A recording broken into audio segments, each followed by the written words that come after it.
বিপদ ويريدون أن يتخذوا بين ذلك سبيلا أولئك هم الكافرون حقا واعتدنا للكافرين عذابا مهينا الله أكبر الله أكبر বলে মুমিন তাইয়া কাসার তাবি জমিন আল্লাহু আকবার বলে মুমিন লিল্লাহি তাকবীর যে ইমানের বলে ভয়ে বলিয়া ভয় কাঁপিত কাফের বেঈমান যে ইমানের বলে ভয়ে বলিয়া ভয় কাঁপিত কাফের বেঈমান সত্যি সেই অহংকার পুনরে আরেকবার বাতিল দুনিয়া ভেঙে করে সুরমার লিল্লাহি তাকবীর লিল্লাহি তাকবীর মাশাআল্লাহ আল্লাহ তাআলা বলছেন নুমিনু বিবাদু ওয়া নাকফুরু বিবাদ আল্লাহ প্রশ্ন করছেন এ জাতি এই আমার বান্দা আমার গোলামেরা কোরআনের কিছু মানবে কিছু মানবে না তা হবে না কোরআনের নরম মানবে গরম মানবে না কোরআনের মুস্তাহাব মানবে কিন্তু কোরআনের ফরজ মানবে না তা হবে না যারা নাকি কোরআনের নরম মানে গরম মানে না কোরআনের একদিকে মানে আরেক দিকে মানে না কিছু অংশ ঈমান আনে আর কিছু অংশে কুফর করে উলাইকা হুমুল কাফিরুনা হাক্কা তাদের পরিচয় হলো আমি আল্লাহর কাছে সলিড কাফের নির্ভেজাল কাফের খাঁটি কাফের যারা কোরআনের কিছু অংশে ঈমান আনে আর কিছু অংশে কুফরি করে এরা খাঁটি কাফের ফতোয়া দিলেন কে ফতোয়া মানে রায় ফতোয়া মানে ভোট ফতোয়া মানে সমর্থন বুঝতেছেন তো কিন্তু আমাদের সাথে কিছু লোক যারা হয়েছে বয়সে বুড়া দান একটা সূরা আন্দাজে ফতোয়া দেয় পুরা ঠিক আল্লাহ বলছেন ওয়াতাদনা লিল কাফিরিনা আযাবান মুহিনা ওয়াতাদনা তাদের জন্য আমার কাছে আছে আযাবান মুহিনা বেষ্টনীত আযাব ফেরাওকিত আযাব ইচ্ছা করলে তারা আযাবের বাইরে যেতে পারবে না পারবে কি তাহলে প্রথম নাম্বার ধিক্কার কাফের প্রথম নাম্বার ধিক্কার কি কাফের টোটাল ধিক্কার কয়টি 5টি এক নম্বরে কথা বলছি কাল লাগান আমরা বললাম আল্লাহ কাফের ব্যাপারে তোমার সিদ্ধান্ত কি আল্লাহ পাক জানিয়ে দিলেন আল্লাযীনা কাফারু ওয়া সাদ্দু আন সাবিলিল্লাহি আদাল্লা আ'মালাহুম ওয়াল্লাহু আকবার সূরা মুহাম্মদ 1 নম্বর আয়াত আল্লাহ বলেন যারা কাফের আর আমার দ্বীনের পথে যারা বাধা দেয় তারা সত্যবার হজ করুক পাঁচ ওয়াক্ত নামাজ পড়ুক তার সহকারে রমজান রোজা রাখুক দান খয়রাত করুক না কেন আমি আল্লাহ পাক সব আমলকে ব্যর্থ করে দেব সব আমলকে নষ্ট করে দেব যদি কাফেররা আমার দ্বীনের পথে বাধা দেয় এরকম কাফের দিনাজপুর আছে না বাংলাদেশে আছে না নেই একটু পরে বুঝবেন কারা কাফের আমি তার চিত্র বাস্তবতাকে তুলে ধরবো আমার স্বভাব সুলভ বৈশিষ্ট্য হলো তাফসীর মাহফিলে কোরআনের আয়াত বলতে হবে একটা কালো মেয়েকে যদি আপনি অলংকার পরান ওর সৌন্দর্য মণ্ডিত হয় তাফসীর মাহফিলে কোরআনের আয়াত বললে মাহফিল প্রাণবন্ত হয়ে যায় ভুল বললাম তাহলে আমরা বললাম আল্লাহ কাফেররা করে কি তুমি করো কি আল্লাহ পাক বলছেন ইন্নাহুম ইয়াকিদু কাইদা ওয়া আকিদু কাইদা ফামাহিলিল কাফিরিনা আমহিলহুম রুয়াইদা আল্লাহু আকবার আল্লাহ বলছেন নবী ওই কাফেররা করে চক্রান্ত কি করে চক্রান্ত ওই কাফেরা মনে করেছিল আমরা থাকবো 2041। আল্লাহ কয় আমি বলে দিলাম 2024 5ই আগস্ট দুষ্টি সহ ফিনিশ। ঠিক?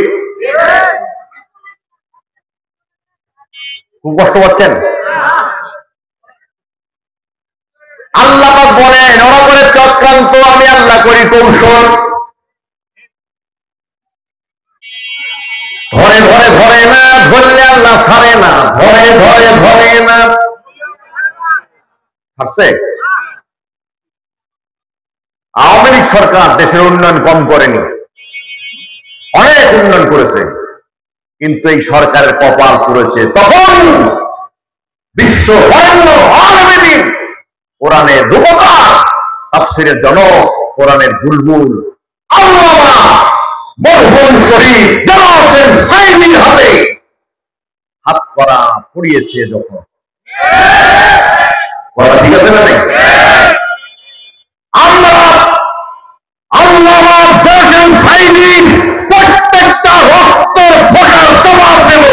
এই বাংলাদেশে কোরআনের আইন কায়েম করে কোন কাফেরকে ছাড় দেব না ইনশাআল্লাহ। দুই হাত করে বলে ঠিক কেন হয়েছে? এটা তাকবীর কবরে জুটল না। লিল্লাহি তাকবীর বলে এরকম একটা নাই। একটা রিস্ক দেন না ভাই, বলেন না লিল্লাহি তাকবীর। লিল্লাহি তাকবীর, লিল্লাহি তাকবীর। আল কোরআনের আলো, সামনে আল কোরআনের আলো, এই যে লিল্লাহি তাকবীর। মাশাআল্লাহ, আপনারা তাকবীর বলবেন, আমি বলাই ছাড়বো ইনশাআল্লাহ। আমি কেবল শুরু করতেছি। ভালো করে আল্লাহ ভিক্ষা দিলেন 5 জায়গায়, তার মধ্যে প্রথম নাম্বার ভিক্ষা হলো কাফের। প্রথম নাম্বার ভিক্ষার কি? কাফের। আমরা বললাম আল্লাহ কাফের ব্যাপারে আরো আলোচনা আছে নাকি? আল্লাহ রাব্বুল আলামিন বলেন আল্লাযীনা আমানু ইউকাতিলুনা ফী সাবিলিল্লাহ ওয়াল্লাযীনা কাফারু يقاتلون في سبيل الطاغوت। কোরআন কারীম সূরা ইসা 75 নম্বর আয়াত। আল্লাহ পাক বলেন যারা ঈমানদার তারা লড়াই করে, সংগ্রাম করে, আন্দোলন করে, জিহাদ করে আল্লাহর পথে, মানে আমার পথে। আর যারা কাফের তারা লড়াই করে, সংগ্রাম করে তাগুতের পথে। তাগুত মানে একটা শক্তি, যে শক্তি আল্লাহর মানে না এবং রাষ্ট্রের জনগণকে, রাষ্ট্রের মানুষকে আল্লাহর আইন মানতে দেয় না।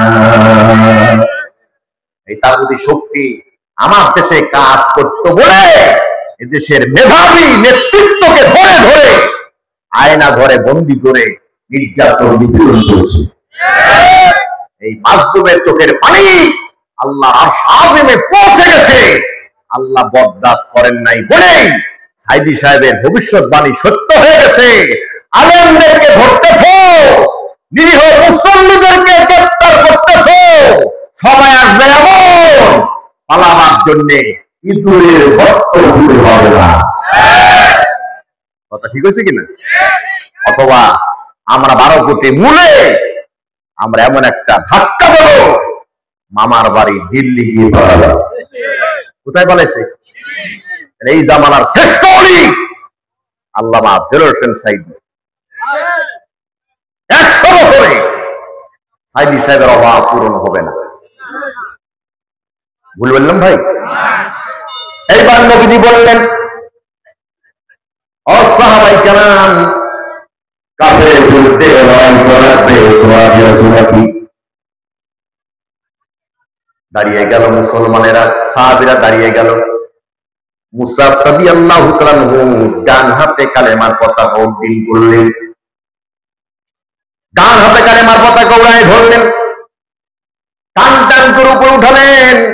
ওই কাফেরেরা সত্যের পতাকাবাহী মুসআবের ডান হাতটা কেটে দিল।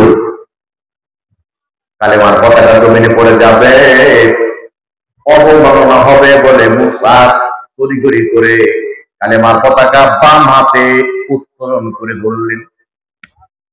ওই কাফেরের গোষ্ঠী না মুসআবের বাম হাতটা কেটে দিল, কালেমার পতাকা জমিনে পড়ে যাবে এটা বুঝতে পেরে মুসা তড়িঘড়ি করে দাঁত দিয়ে কামড় মেরে কালেমার পতাকা উপরে উত্তোলন করলেন। ওই কাফেরের গোষ্ঠীরা মুসাবের শরীর থেকে মাথা আলাদা করে দিল। মুসাব শহীদ হয়ে গেলেন। আল্লাহ তাআলা সেই জিহাদে মুসলমানদের বিজয় দিলেন। মুস্কি হেসে বীরের বেশে মুসলমানরা ফিরতেছে দেশে, ওরা তাকায় দেখে অনায়াসে একটা লাশ পড়ে আছে। কাছে গিয়ে দেখে মুসআবের ডান হাত একদিকে, মুসআবের বাম হাত একদিকে, ডেড বডি একদিকে, মাথা আর একদিকে।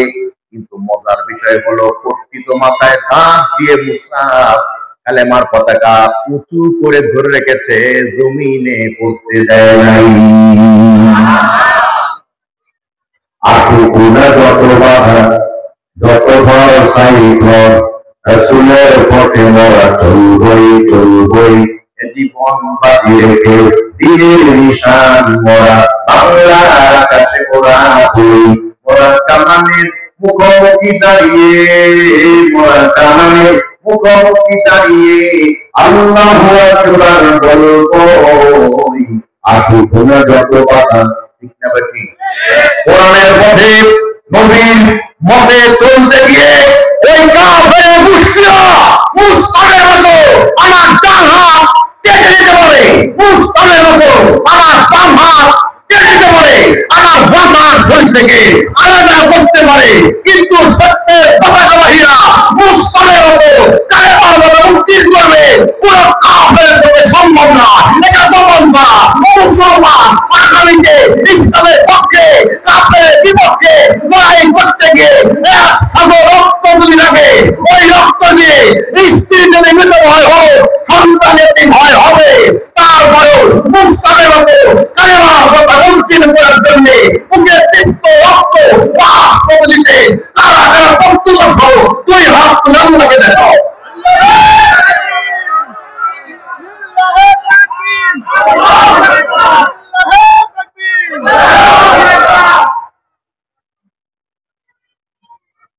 কষ্ট পেলেন খুব? এখন আপনারা বলেন, এই কোরআন শুধু পুরুষরা মানবেন, নারীরাও মানবে?